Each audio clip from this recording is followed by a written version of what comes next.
একসঙ্গে বসে আছে কয়েকজন তরুণ, কেউ ঝিমিয়ে পড়ছে আবার কেউ যাচ্ছে ঘুমিয়ে।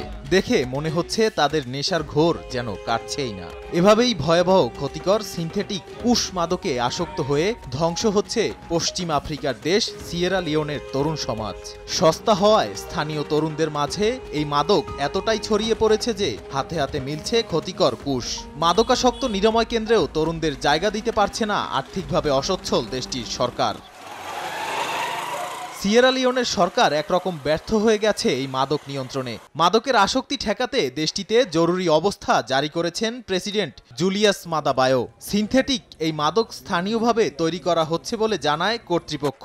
মূলত এই মাদক তৈরিতে ব্যবহার করা হয় গাঁজা, ফেন্টানিল ও ট্রামাডল।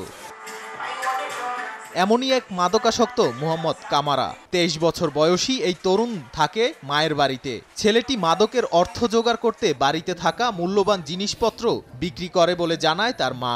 কামারার মতোই বহু তরুণ ঝুঁকছে এই ক্ষতিকর মাদকে। এ কারণে শারীরিক ও মানসিকভাবে অবক্ষয়ের পাশাপাশি আর্থিকভাবেও ক্ষতির মুখে পড়ছে অনেক পরিবার। যখন একা বসে থাকি তখন ভাবি যে আমি শুরুতে কেমন ছিলাম। আমার মনে হয় আমি নিজেকে সহ আমার ভবিষ্যৎ ধ্বংস করছি।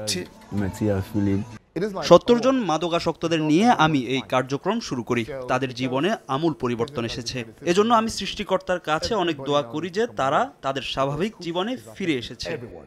কুশ নামের এই মাদক নিয়ন্ত্রণে স্থানীয় সরকারের পাশাপাশি কিছু সচেতন বাসিন্দা এলাকার বিভিন্ন স্থানে বৈঠক করছেন। তারা তরুণদের সঙ্গে এই মাদকের ক্ষতিকর দিকগুলো নিয়ে আলোচনা করেন।